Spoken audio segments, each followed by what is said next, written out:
Hoy quiero compartirles acerca de las disciplinas bíblicas. Disciplinas bíblicas. Y vamos a mirar en Efesios capítulo 4, versículos 22 al 24.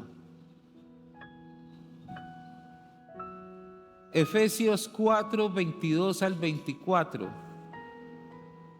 Dice así la potente y poderosa palabra de nuestro Dios. Por eso ya no vivan ni se conduzcan como antes, cuando los malos deseos dirigían su manera de vivir. Ustedes deben cambiar completamente su manera de pensar y ser honestos y santos de verdad, como corresponde a personas que Dios ha vuelto a crear para ser como Él. Yo le invito para que incline un momento su rostro, haga una oración por mí, que el Señor me use. Señor, yo te pido que uses mi vida. Quiero ser, mi Dios, un vehículo de tu bendición. Que hable, Señor. Yo dejo todo mi ser bajo el gobierno de tu Espíritu Santo. Señor, me cubro con tu sangre preciosa y te pido que pongas de tus santos ángeles para que me acompañen en este altar, Señor.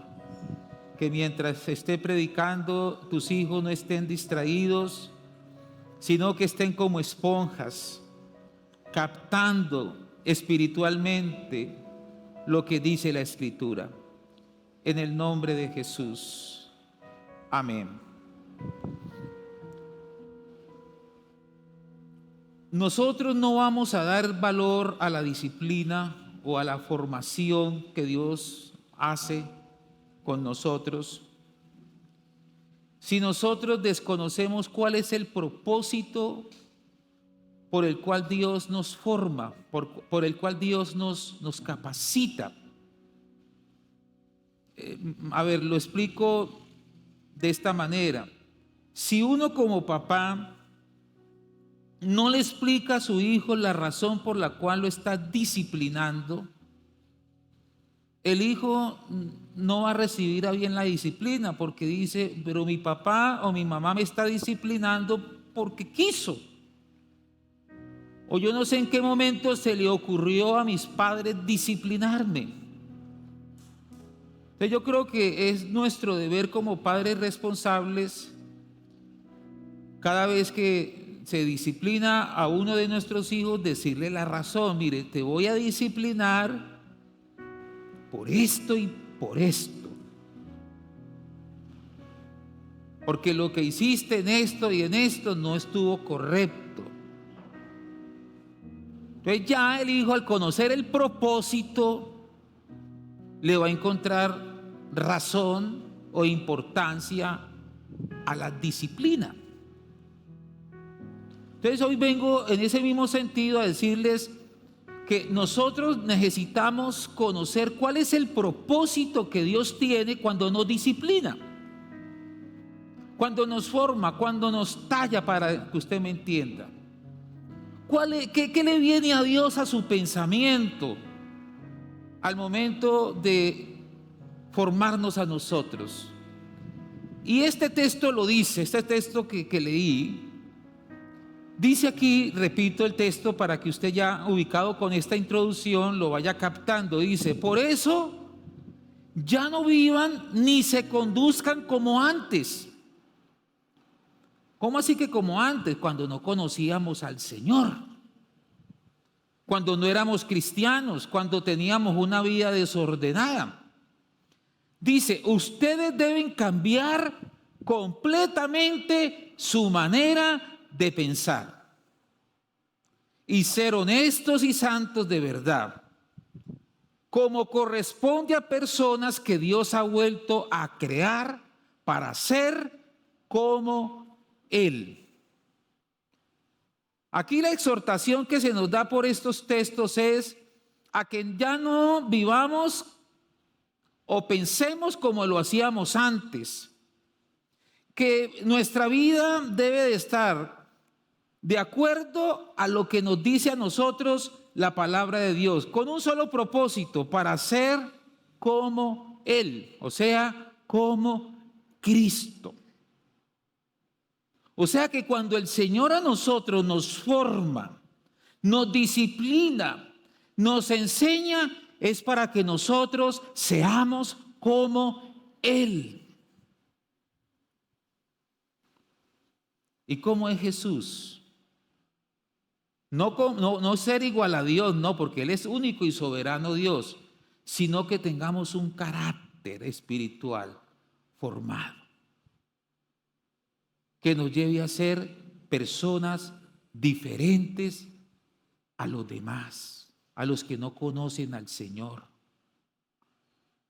a la gente que se conduce desordenadamente. Aquí este texto dice que se conducen deshonestamente, que no viven en santidad. Es cada vez que el Señor está formando el carácter en nosotros, nosotros debemos decirle: Señor, me estás haciendo cada vez mejor persona, así como tú, Señor.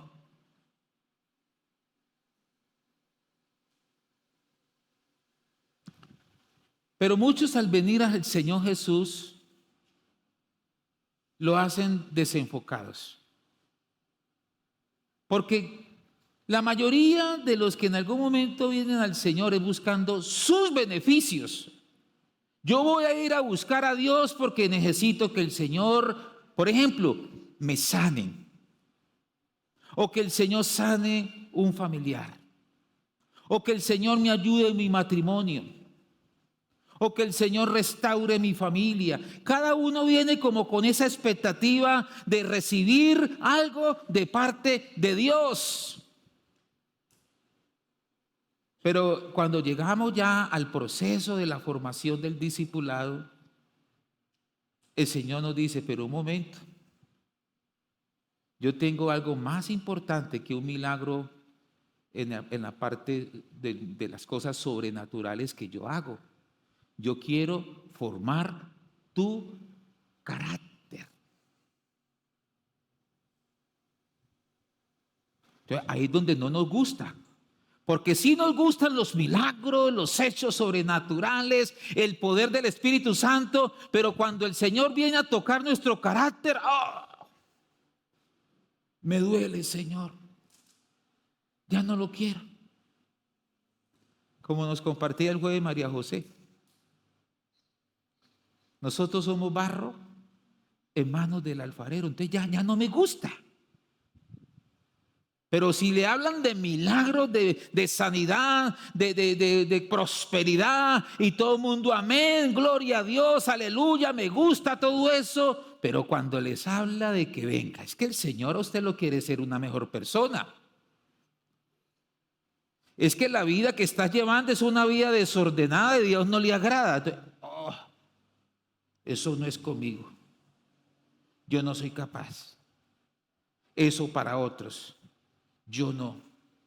Pero el texto dice aquí muy claro, inicial: para que seamos como Él. Amén, hermanos. Pero mire la obra del diablo. Satanás ha influenciado muchas religiones y muchas filosofías de pensamiento que vienen de la nueva era, o sea, del pensamiento del hombre de hoy, que buscan que el hombre se endiose a sí mismo. O sea, yo soy Dios, obviamente con D minúscula. Y esto ha hecho que muchos se sientan autosuficientes. Tratan de controlarlo todo, hasta la gente que les rodea, y aún hasta el futuro. Entonces todo lo quieren controlar, porque yo soy Dios. La Biblia dice en Génesis 3:5, dice: Dios bien sabe que cuando ustedes coman del fruto de este árbol, serán iguales a Dios y podrán conocer el bien y el mal. Este tipo de pensamiento es lo que el diablo está trabajando en la mente de muchas personas hoy. Usted puede solo. Mira, si usted se propone, solo es que usted le dé las buenas energías a sus pensamientos y entonces usted lo va a lograr porque el éxito de usted en una persona está es en usted. Así que propóngase usted y usted lo alcanza y Dios nada. Para nada mencionan a Dios.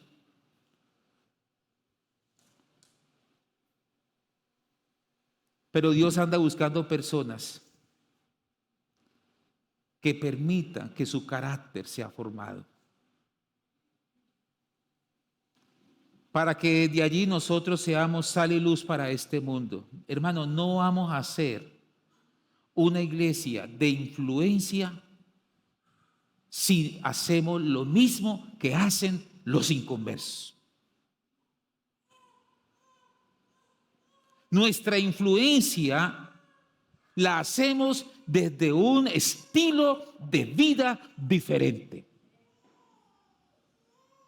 Mejores esposos, mejores esposas, mejores hijos, mejores familiares, mejores vecinos. Hoy en día, hermano, la influencia nuestra se muestra es desde nuestro testimonio. Porque ¿cómo vamos a lograr influenciar afuera? Que la gente vea la obra que Cristo hizo en nuestras vidas si seguimos mintiendo como mienten los impíos. Y hasta de pronto siendo deshonestos y haciendo cosas que a Dios no agradan. A nosotros nos hace ser gente de influencia. ¿Por qué? Porque vivimos o buscamos vivir la vida de Cristo. Eso nos hace ser influyentes. Eso nos hace ser diferentes hacia los demás. Y eso es lo que va a ganar o hacer que nosotros ganemos credibilidad ante las personas que nos rodean. Y porque esto es lo que nos hace a nosotros ser influyentes, es que Dios nos dejó unas disciplinas de las cuales les voy a enseñar. Las disciplinas bíblicas para formar nuestro carácter. La semana pasada, el domingo pasado, les hablé acerca de la escuela de Dios. Y hoy les voy a hablar acerca de las disciplinas, que a muchos no les gusta. De pronto mucho de lo que yo voy a enseñar hoy aquí a usted no le vaya a gustar, pero me gusta que no le guste. Porque si a usted no le gusta, significa que la palabra lo está tallando. Y si usted quiere pelear con alguien, pues vaya y pregúntele a Dios, hable con la Biblia, lea la Biblia, a decir lo que yo le estoy enseñando, ¿es así o no es así? Porque el venir a la iglesia no es que yo tenga que congraciarme con todos ustedes. No, yo aquí solamente soy un instrumento en las manos de Dios y usted la coge o no la coge. Si la coge, eso nos trae éxito. ¿Cuántos dicen amén? Porque es lo que dice la Biblia. He puesto delante de ustedes la vida y la muerte. Escoja la vida. Cada uno de nosotros determina y la coge. Si toma la palabra y la practica. Porque seguramente de las cosas que le voy a enseñar, el mundo con su filosofía de pensamiento que tiene humanista, de esto, hermano, no se menciona nada. Entonces, las 4 disciplinas bíblicas. La primera disciplina es la disciplina de Dios. Vamos a mirar Hebreos capítulo 12, versículos 6 al 9. Porque Dios corrige y castiga a todo aquel que ama y considera a su hijo. Si ahora ustedes están sufriendo, es porque Dios los ama y los corrige como si fueran sus hijos. Porque no hay un padre que no corrija a su hijo si Dios no los corrige, como lo hace con todos sus hijos. Entonces ustedes no son en verdad sus hijos. Cuando éramos niños, nuestros padres aquí en la tierra nos corregían y nosotros lo respetábamos, con mayor razón debemos obedecer a Dios, que es nuestro Padre que está en el cielo, pues así tendremos vida eterna. Aquí nos dice la razón por la cual Dios nos disciplina. Primero, digan conmigo, Dios me disciplina porque Él me ama. Compartí esta semana por el pensamiento del día. Ojalá usted esté escuchando el pensamiento del día. Valore lo que Dios nos ha dado como iglesia. Es una bendición. Y dice que estaban unos niños en un jardín jugando y había mucho barro y se enmelotaron pues completamente de barro. Eran 5 niños. Y sale la mamá y a 3 de ellos les dio en la cola. Y los niños se entran llorando. Y en la casa ya, pues cuando se habían bañado, uno de ellos le dice: mamá, ¿por qué nos castigaste solamente a nosotros 3? ¿Y por qué no éramos pues 5 y los 2 qué pasó? Y le dice la mamá muy sabiamente: hijo, porque los 2 restantes no eran hijos míos. A ustedes porque son mis hijos. ¿Por qué Dios nos disciplina? Porque somos sus hijos. Amén. Es lo que dice aquí la palabra. Porque Dios corrige y castiga a todo aquel que ama y considera su hijo. Entonces usted dirá: bueno, y la gente que no es hija de Dios, ¿qué pasa? Mire, para ellos viene es juicio y no corrección y no disciplina. Porque una cosa es el juicio y otra cosa es la disciplina. La disciplina uno la aplica por amor. El juicio ya es para condenación. Por eso sintámonos privilegiados de que Dios nos corrija. Amén. ¿O qué padre de aquí dice: no, y es que yo dejo a mis hijos sin disciplina, sin corrección, porque es que me da pesar?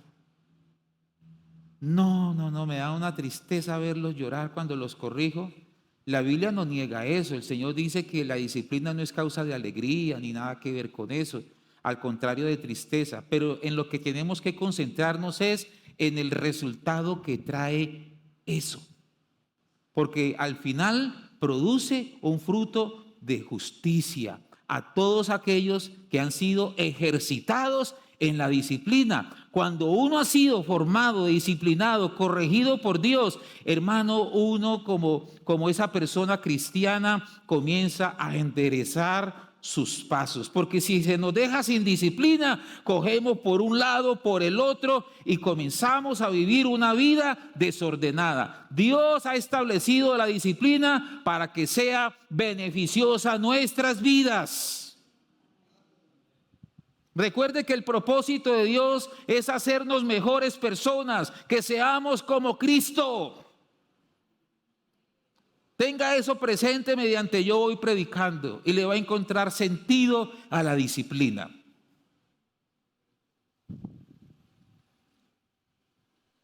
Ahora, Dios también nos disciplina para que podamos dar fruto. Dice en Hebreos 12:11: desde luego que ningún castigo nos gusta en el momento de recibirlo, pues nos duele. Pero si aprendemos la lección que Dios nos quiere dar, viviremos en paz y haremos el bien. Dice, si aprendemos la lección, el problema es que algunos no la quieren aprender. Y por más que el Señor les está diciendo de una manera, de otra manera, no entienden de que el Señor es quien está en el asunto y nos está dando pao para que corrijamos nuestra manera de vivir.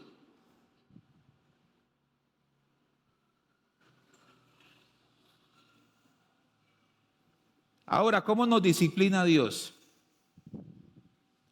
Digan conmigo, por medio de las circunstancias. ¿Sabe que hay lugares de corrección y disciplina que se llaman hospitales y cárceles? Hay cárceles donde a esta hora hay personas que están recibiendo la corrección.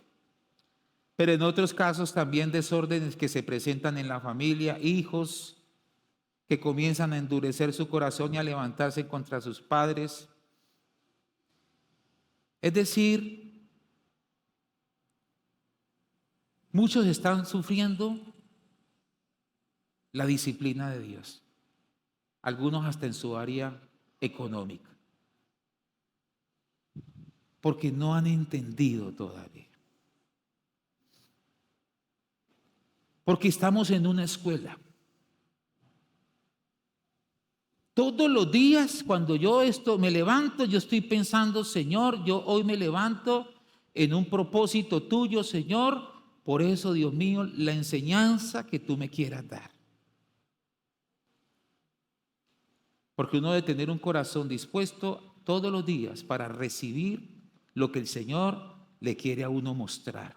Por eso habla de estar conectados con el plan y el propósito de Dios para nuestras vidas, porque nosotros no nos mandamos solos. Nosotros tenemos un Dios a quien tenemos que rendirle cuenta. Por eso usted está aquí. ¿Usted cree que usted va a venir a una iglesia un domingo por la mañana cuando posiblemente usted en su casa tiene cosas que hacer? Por ejemplo, no sé, lavar la ropa, arreglar la casa, hacer tantas actividades y usted decir voy a ir a la iglesia. Eso no es así por así, es porque en usted, hermano, está el Espíritu de Dios. Y el Espíritu de Dios es quien le pone en su vida la necesidad de venir a la iglesia.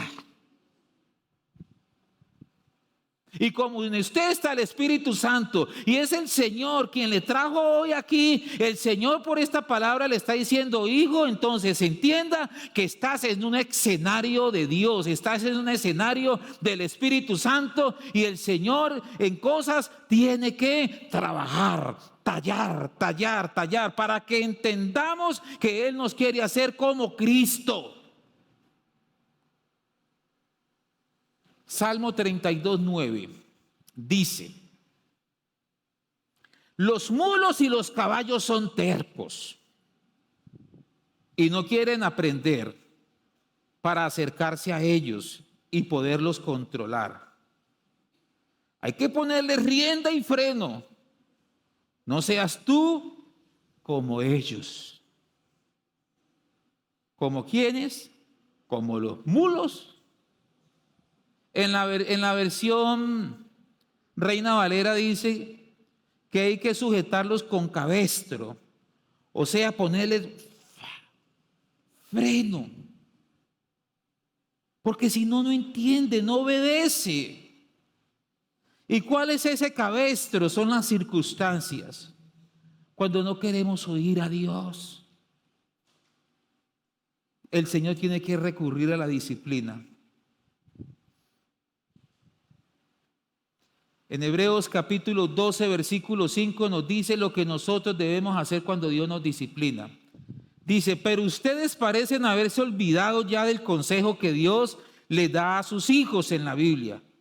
Querido jovencito, no tomen la instrucción de Dios como algo sin importancia, ni te pongas triste cuando Él te reprenda. ¿Qué debemos hacer con la disciplina? No ponernos tristes, más bien decirle, Señor, aprendo la lección. Señor, no insistiré más en esto.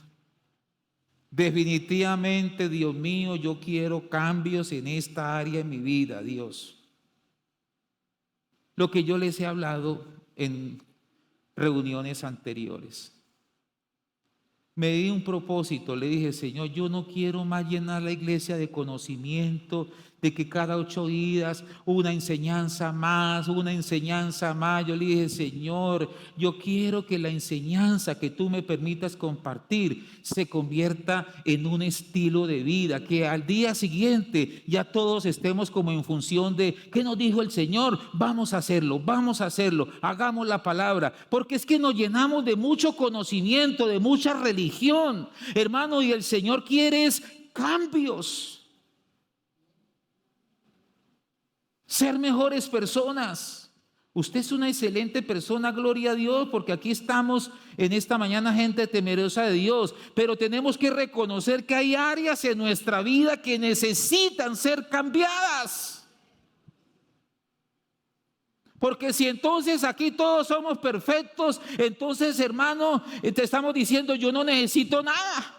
¿Para qué voy a la iglesia si usted no necesita? ¿Para qué escuchar la palabra si usted dice, no, yo no necesito eso? Entonces usted se considera una persona perfecta, cuando el único perfecto es Dios. Jesús es el único perfecto. ¿Cuántos dicen amén?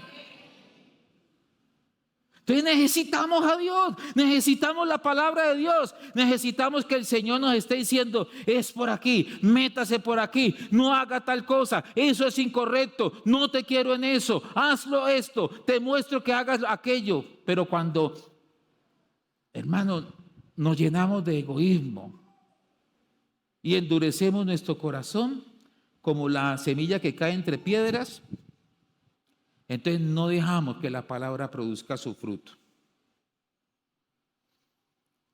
Muy bien, ya les enseñé la primera disciplina. ¿Y es la disciplina de qué?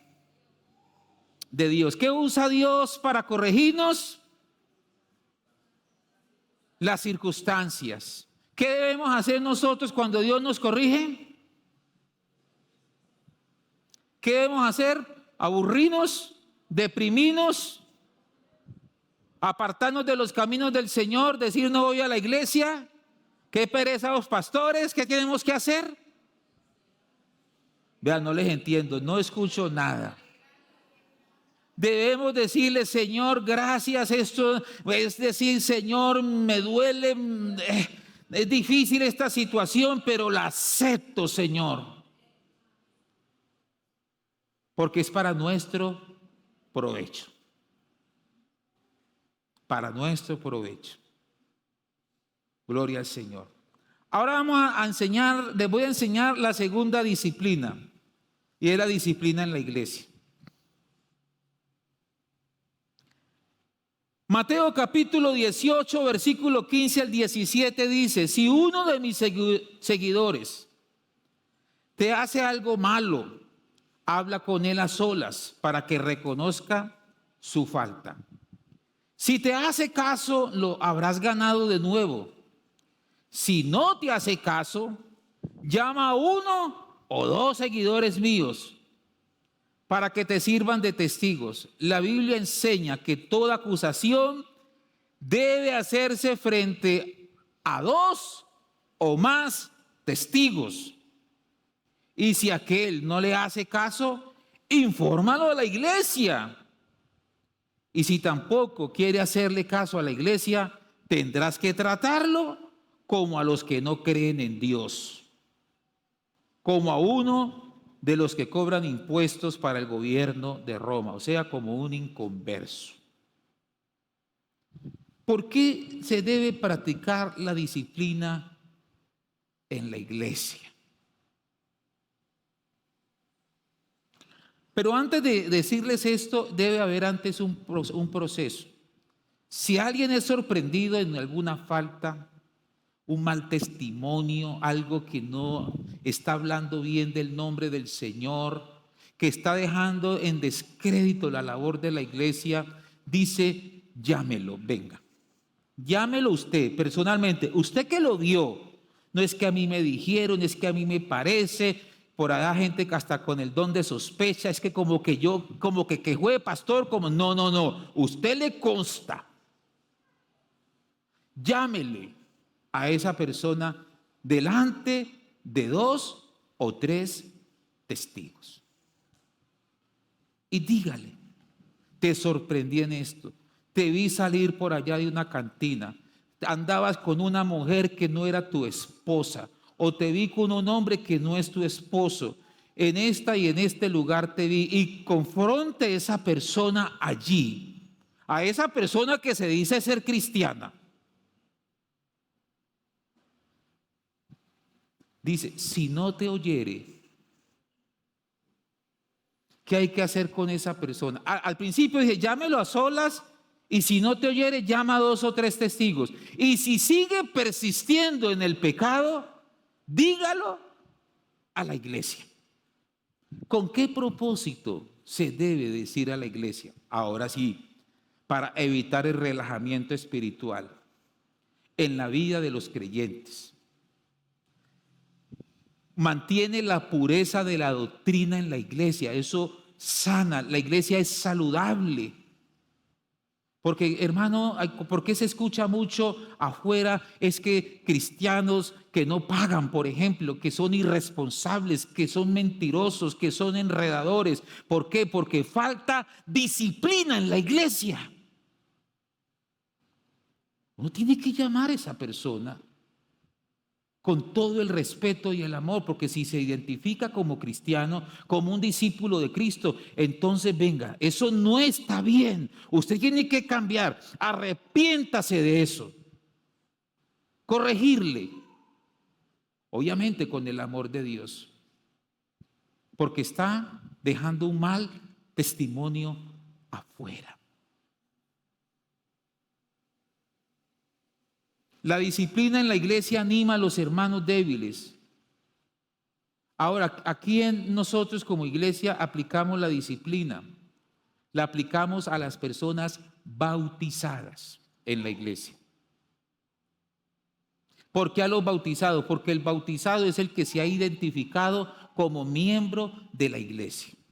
Si una persona se hace bautizar, está diciendo, yo me identifico con la doctrina de la iglesia. Por eso antes de una persona bautizarla, debemos enseñarle la doctrina. Que sepa, de hecho esto de la disciplina se da en las clases cuando una persona se va a hacer bautizar. Que sepa esto. Porque en la iglesia se tiene que establecer orden. Digan conmigo, orden. La iglesia no es un lugar de desorden.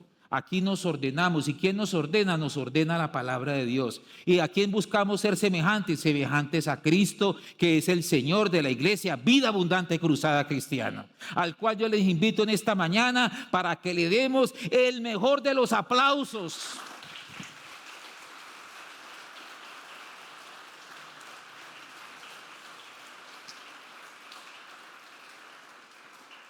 Gloria a Dios por ese aplauso. La disciplina es un beneficio para el disciplinado, porque se le está diciendo con amor, con respeto, lo que no anda bien en su vida. Recuerde que si se deja a esa persona sin disciplina, entonces no es hijo. La Biblia habla de bastardo, ni no hijo. La disciplina es para los hijos, para corregirles y decirles, eso no anda bien en su vida, mejore su estilo de vida, dé un buen testimonio. Entonces ya hasta aquí les he enseñado 2 enseñanzas que nos da la Biblia frente a la disciplina. Número 1, ¿la disciplina de quién? Número 2, la disciplina en la iglesia. La disciplina en la iglesia. Ahora vamos a hablar de esta tercera disciplina, la disciplina en lo personal. Vamos a mirar Romanos capítulo 12, versículo 2. Dice, y no vivan ya como vive todo el mundo. Al contrario, cambien su manera de ser y de pensar. Así podrán saber qué es lo que Dios quiere. Es decir, todo lo que es bueno, agradable y perfecto. Repito lo mismo que en un principio dije, porque este texto tiene mucha similitud al del comienzo. No vivan ya como vive todo el mundo. ¿Y cómo vive todo el mundo? Indisciplinadamente. Y cuando se vive indisciplinadamente, ¿cómo se está viviendo? Si no hay disciplina, ¿hay qué? hay desorden, hay caos. La Biblia dice, en el principio la tierra estaba, ¿y cómo estaba también? Así está hoy en día la humanidad, desordenada. Porque falta la disciplina, falta la formación. Y dice, y el Espíritu de Dios se movía. O sea que el Espíritu Santo de Dios viene a nosotros para formar el carácter de Cristo. Y si nosotros queremos crecer en lo personal, pero también en lo espiritual y emocional, en la parte física necesitamos establecer hábitos que nos ayuden en nuestro crecimiento integral. Digan conmigo, hábitos. Establecer hábitos. Porque ya esta disciplina es la que desde mi propia voluntad yo tengo que ejercer. Me explico mejor. En mi casa, cuando estaba pequeño, mis padres, digamos, debieron o enseñaron, porque hubo una parte que me enseñaron y otra parte que yo la aprendí en el proceso de mi vida. Que yo tengo que hacer ciertas cosas que me van a aprovechar cuando yo sea una persona que vaya creciendo en mis años. Eso se tiene que convertir en un hábito. Por ejemplo, el hábito devocional. Un hábito es algo que hacemos sin pensar. O sea, ya está tan radicado en nosotros que ya lo hacemos de una manera mecánica. Eso es como cuando uno maneja carro. Al principio que uno está pues aprendiendo, uno no tiene el hábito. Entonces a uno se le apaga el carro, uno mete el cambio donde no lo debe meter y golpea la caja. De pronto en vez como me pasó un día a mí, en vez de adelantar el carro le metí de la reversa y le di atrás. Tremendo. Estacionando el carro en mi casa, en vez de darle la primera hacia adelante, le metí de la reversa y lo eché para atrás, hermano. Y yo, porque estaba creando, cuando ya con el tiempo eso se vuelve mecánico, pum, pum, pum, pum, pum, todo es mecánico. Eso es un hábito que se convierte en algo mecánico, como por ejemplo cuando alguien se levanta y tiene el hábito de tender la cama, entonces no va a hacer otra cosa hasta que no tiende la cama, o no va a hacer otra cosa hasta que no se baña, no va a hacer otra cosa hasta que no se enjuaga la boca o se limpia los dientes, etcétera. Todo eso es un hábito, es algo que se convierte en una costumbre en nosotros. Pero así como hay hábitos buenos, también los hay ¿qué? Malos. Hay malos hábitos. ¿Sí? Hay hábitos malos. Por ejemplo, la alimentación. ¿Cuánto nos cuesta a veces decir no a ciertas comidas que sabemos que nos son perjudiciales? En estos días estaba por allá hablando con un señor y me decía ese señor, ¿cómo le parece que el médico me encontró el azúcar alta?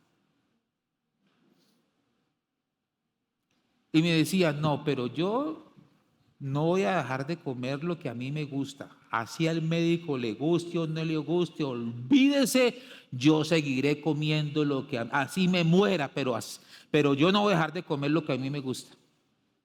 ¿Cómo ese tipo de pensamiento? Si los exámenes le están arrojando que tiene que bajarle al azúcar, ¿por qué a veces somos tan porfiados? Y sabiendo que ciertos alimentos nos caen mal, lo hacemos. ¿Por qué? Porque nos falta crear una cultura, un hábito de buena alimentación. ¿Cuánto me están entendiendo en esta mañana? O sea, la culpa no es ni de mi papá ni de mi mamá, es uno mismo. ¿Por qué? Porque no establece hábitos. Por ejemplo, el hábito de actividad física.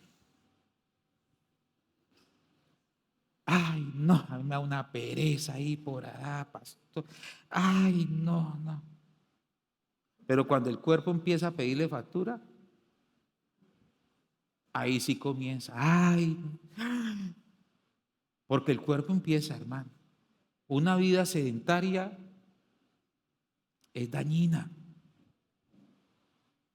Entonces debemos desde nuestra propia voluntad, por eso dice la palabra, no se conformen a la manera de pensar de los inconversos, que son perezosos, que a todos sacan excusa, que son irresponsables con ellos mismos y con su propia salud. El Señor dice, no piense como ellos, pensemos como verdaderos hijos de Dios, que cuidamos el cuerpo, que es templo del Espíritu Santo.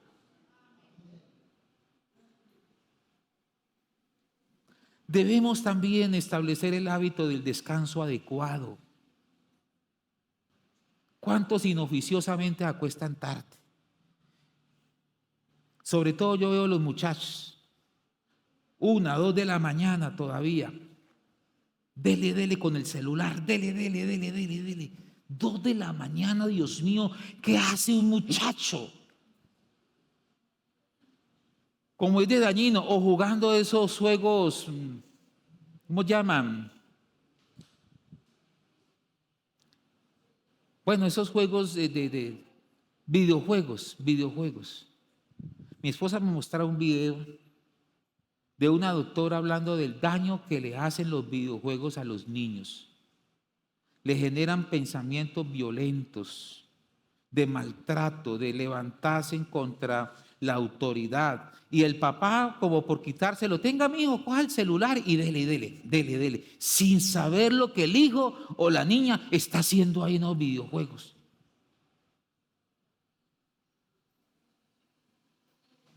Pregunto en esta mañana, ¿quién es el que crea buenos hábitos para con los hijos en la casa? Los padres. Nosotros, y esa es la última disciplina que les voy a enseñar ahora. No me voy a adelantar porque en esta mujer de tener un poquito más. Y es la disciplina en la familia. Porque a veces, hermanos, somos tan indisciplinados en la casa. Debemos practicar una higiene adecuada. Organizarnos bien. Un buen baño. Uno se siente bien cuando uno se cuida. Organizarse en todo sentido. Bien peluqueaditos. Yo como no tengo bien, ser agradables. Pero imaginen un esposo, todo el día trabaja por allá en un taller, no sé, donde tiene relación con tuercas, con cosas, con grasa. Y llega a la casa en la noche, venga mía,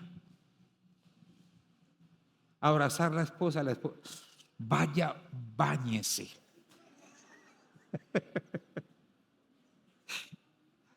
¿Ah? Vaya, báñese. Y algunos hombres se enojan. Ahora, esposas que tampoco se cuidan. Como ya tienen al esposo ahí, bueno, ya me casé, gloria a Dios, ya me casé. Entonces, como ya lo tengo ahí, ya no se arreglan.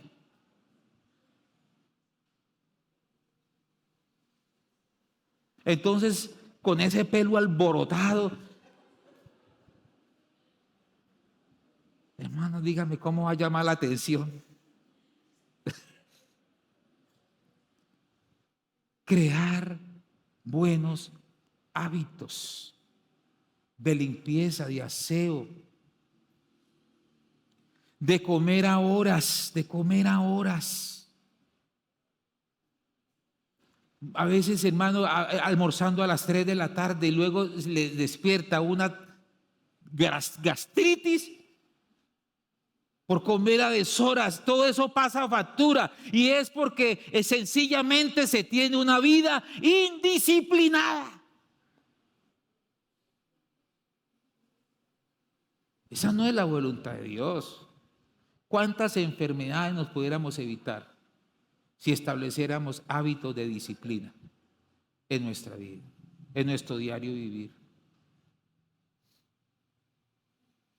Debemos buscar la lectura de un buen libro, congregarnos. Esto sí que beneficia la vida, la salud espiritual de una persona, venir a la iglesia. Yo le aseguro que usted se va de aquí y usted se va, ay, qué bendición, esto me ayudó Dios, la palabra me habló en esto, y entonces usted toma la palabra, pero si usted no se congrega, usted se está perdiendo la bendición. Y va a empezar la semana faltándole algo. Y usted va a decir, pero ¿qué es lo que me falta? ¿Por qué me levanté hoy lunes empezando la semana como aburrido? Ay, yo ni siquiera quisiera ir a trabajar, qué pereza. Porque te falta vida espiritual. Te falta presencia de Dios en tu vida. Entonces, ¿cómo vas a empezar la semana si espiritualmente, hermano, la batería espiritual de usted está a punto de apagarse? Debemos darle lugar a Dios, a la presencia de Dios. Establezca el hábito. Pastor, es que me causa tanta dificultad un domingo, 9 de la mañana, tendría que yo levantarme a las 6 de la mañana, hacer el desayuno, luego los niños, no, y ya a las 9 de la mañana llego tarde, ya usted se programó a eso, entonces no lo va a ver importante, pero si usted dice, no, primeramente Dios, la Biblia me dice a mí que busque primeramente el reino de Dios y su justicia, por eso yo estaré en la iglesia, pase lo que pase, así me toque dejar la cama extendida, así lo que sea, el baño está, todavía falta por secarlo, pero me voy para la iglesia porque yo hoy le voy a dar el primer lugar a Dios. ¿Cuántos dicen amén? Pero si usted no lo ve importante, cualquier cosa se le atraviesa. Va a salir usted, llegó la vecina que nunca llega. ¿O no? Llega a última hora ahí, cualquier cosa se le enreda ahí. Entonces usted dice, no, el otro domingo hoy se perdió la bendición que Dios tenía para usted ese día. Y luego vienen las quejas. Porque es que las cosas no se me dan, porque estos problemas, porque esta situación que dijo el médico, porque lo otro y porque lo otro, porque sencillamente has descuidado tu vida espiritual.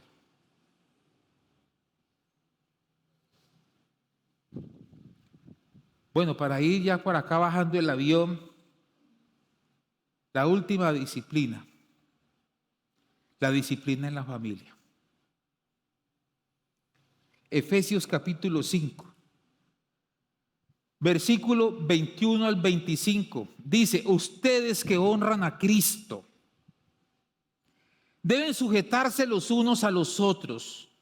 Las esposas deben sujetarse a sus esposos, así como lo hacen con Cristo, porque el esposo es cabeza de su esposa, así como Cristo es cabeza de su iglesia y también su Salvador. Cristo es la cabeza y la iglesia es el cuerpo. Por eso la esposa debe sujetarse a su esposo en todo, así como la iglesia está sujeta a Cristo. Los esposos deben amar a sus esposas, así como Cristo amó a la iglesia y dio su vida por ella. Aquí nos habla de unos roles que debemos cumplir en la familia.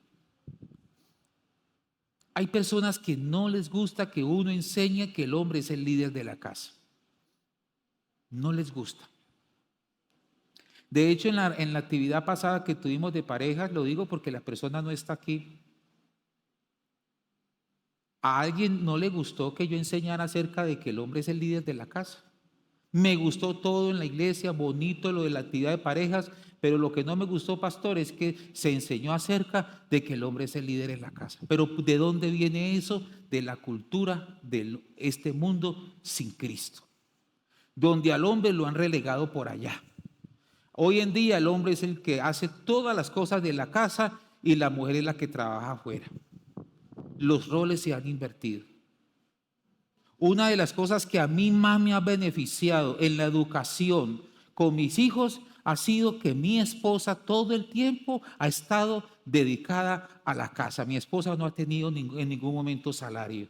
El salario, gracias a Dios, que ella hoy en día recibe es la labor que hizo como madre mientras mis hijos estaban pequeños. Y son las bendiciones que recibe de parte de mis hijas, que le dan cosas, la honran con muchas cosas, gracias a Dios. Pero fue lo mejor, dedicarse al cuidado de ellos. Ahora, no estoy diciendo que en todos los casos tenga que ser así, no.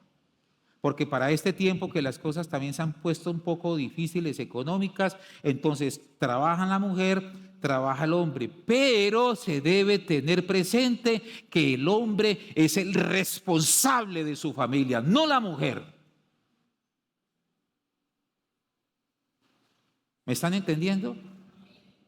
El hombre tiene que ser un líder en la casa, porque el papá, nuestro Dios papá, es el Dios proveedor. Y nosotros como padres, hermanos, somos el prototipo de Jesús en la casa. Nosotros debemos levantarnos en esa autoridad y en esa responsabilidad y decir: yo, mi hogar y mi familia la saco adelante en el nombre del Señor. Y si no es así, entonces ¿para qué se casó? Pero hoy en día, repito, los roles se han invertido. Y la que más mueve, y la que más dice, y de que esto, que aquello, es la mujer. Y el hombre, lo que diga la patrona. Dios mío, pero ¿qué es eso? Se ha perdido el liderazgo. Si el hombre es líder, esto no significa de que porque es el líder, entonces es el macho o ¿cómo se llama eso que le dicen aquí? El machismo. No, eso no tiene, al contrario. El Señor con estos textos nos desbarata en el pensamiento toda idea de machismo. Se lo voy a repetir. Porque si alguno aquí todavía tiene pensamiento de machista, pues le voy a enseñar por la palabra que no. Que eso no es correcto, que así no es el diseño de Dios. Eso es un diseño del pensamiento del hombre machista. Pero la Biblia nos enseña a nosotros otra cosa. Voy a leerlo. Ustedes que honran a Cristo deben sujetarse los unos a los otros. ¿Quiénes deben sujetarse? O sea, no solamente el hombre, sino también ¿quién? Y con la mujer, ¿quién más? Los hijos. Sujetarse unos a los otros. Las esposas deben sujetarse a sus esposos, pero mire lo que dice ahí. Así como lo hacen ¿con quién? Si la mujer se sujeta a Cristo, no va a tener problema de sujetarse a su esposo. Pero mire lo que sigue diciendo.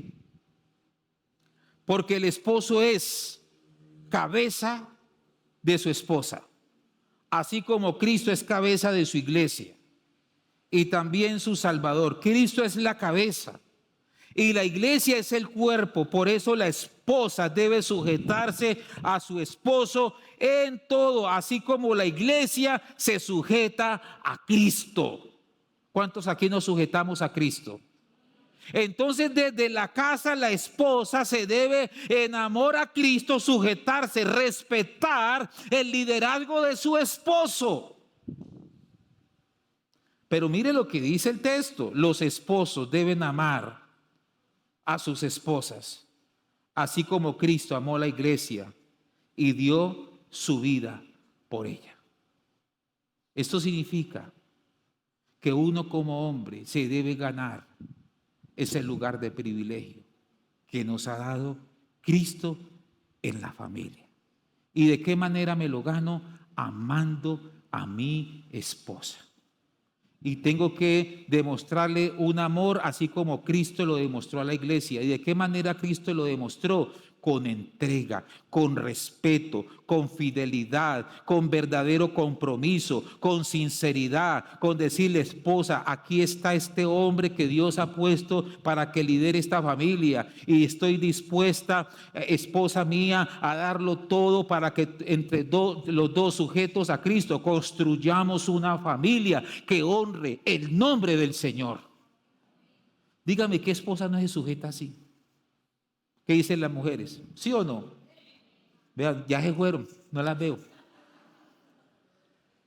¿Qué esposa no se sujeta? Un esposo así, responsable, líder, motivador. Vamos para la iglesia, vamos a orar, estemos aquí. Tranquila, mijita, que el Señor de esta nos saca. No estés más triste, no te quiero ver llorando más, mi amor. Camina, yo le doy un abrazo. Y todo eso, ese hombre, hermano, su esposa, ¡ay no, qué bendición!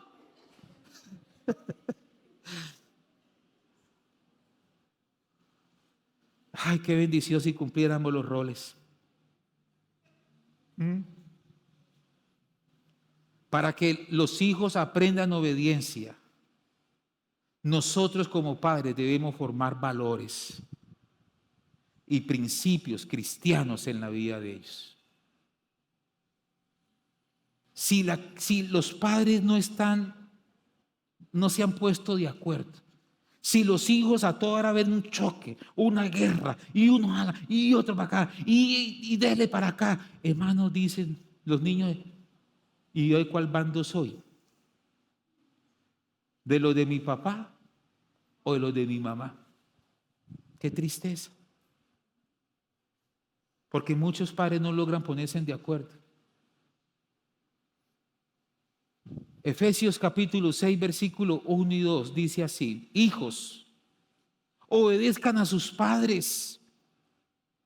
Ustedes son de Cristo y eso es lo que les corresponde hacer. El primer mandamiento que va acompañado de una promesa es el siguiente: obedezcan y cuiden a su padre y a su madre.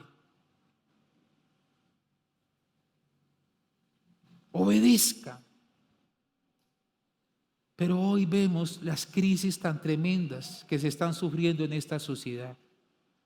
Los hijos han dejado la enseñanza en la casa, los padres. ¿A quién se la han entregado? Al gobierno. ¿Y sabe qué está enseñando el gobierno? ¿Usted se ha pensado qué es lo que está buscando transmitir la filosofía de pensamiento del gobierno a los hijos? ¿Usted se ha imaginado, está pensando qué es lo que el diablo más está atacando hoy en día, si no es la familia? Porque el diablo quiere desbaratar, desdibujar el plan original de Dios para la familia. Y nosotros debemos, amados hermanos, tomar la enseñanza que nos da la palabra. Por eso les decía ahora, cuando Milenita dio el anuncio, no puedo entender cómo un padre de familia, su mamá, dejen los hijos en la casa cuando es el día de traerlos a la iglesia. Es decir, ¿y dice ser cristiano esa persona? ¿Qué formación le estamos dando a nuestros hijos, por favor? ¿Qué le estamos transmitiendo a ellos? Que Dios tenga que ocupar un segundo y tercer lugar, que es más importante que cualquier otra cosa que las cosas de Dios. Porque el ejemplo comienza por la casa. Nosotros estamos llamados a darles ejemplo de pasión, de entrega, de asumir liderazgo, autoridad, de orar, de enseñarles a ellos para que ellos también hagan lo mismo. Ahora, si no aplicamos la disciplina, la enseñanza desde la casa, entonces, ¿qué nos viene? La Biblia dice que el padre que aborrece a sus hijos no los disciplina, sino que les hace daño. Por eso hay que enseñar a los pequeños, porque como se lo decía a unos hermanos, si hay un tiempo difícil hoy en día para los muchachos es cuando llegan a la edad de la adolescencia. Lo que usted deje de hacer cuando están en sus primeros años, la adolescencia les pasa factura. Y más con la sociedad en la que estamos hoy en día. Porque nuestros niños se van a estudiar. Y hay una influencia muy fuerte sobre nuestros niños. Esto no es responsabilidad mía. Eso no es responsabilidad de Milena con los miembros de la iglesia infantil. Nosotros brindamos un apoyo. Esta enseñanza que hoy comparto es un apoyo. Es para abrirle los ojos espirituales a usted. Pero la persona responsable es usted. ¿Me están entendiendo? Porque esa es su jurisdicción. Ese es el lugar donde Dios te puso a ti como autoridad. Yo únicamente desde este lado te puedo brindar un consejo con mi esposa. Hagan esto, nosotros hicimos esto, nos dio resultado, pero usted es el responsable de esto. No nos lo deje a nosotros, por favor. No se lo deje a la iglesia infantil. Es usted quien desde su casa debe ejercer gobierno, autoridad sobre su familia. Pastores que no hacen caso. Pastores que les repito y les repito, ellos antes se burlan de mí. Obviamente, si usted dejó de hacer cosas cuando estaban bien pequeños, ya le está pasando factura. Pero no quiere decir que ellos tengan que hacer lo que les da la gana. Porque como yo un día se lo dije a mi hijo Carlos Andrés, mientras usted esté aquí, mi hijo, en estas 4 paredes, usted tiene que sujetarse a la autoridad de nosotros como padres. Sí. Toca amarrarse esto, los pantalones. Y no estoy hablando de castigo ni de cogerlos y darles pata y que venga, o que usted salga de aquí de pronto a decir, bueno, ahora las cosas en esta casa cambiaron, venga a ver. Se mete en un problema y no me va a echar la culpa a mí.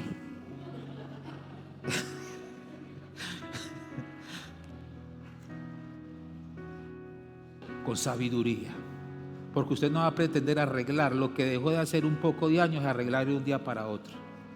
Usted tiene que comenzar con el amor de Dios, con la paciencia, con la dulzura que nos debe caracterizar a nosotros, con el arrepentimiento delante de Dios, primeramente, reconocer que me ha faltado autoridad,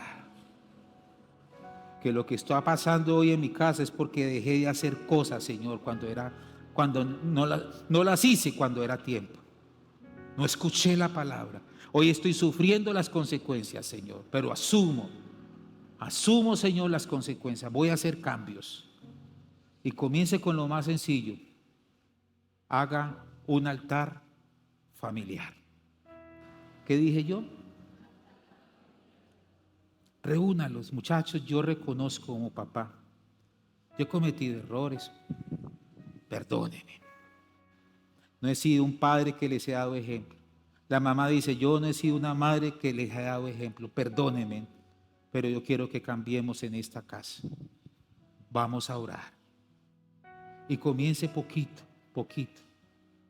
Ahora no va a empezar a decir, tienen que ir a la iglesia. Y si no van a la iglesia, entonces no hay comida esta semana. Ojo con eso. Ore por ellos.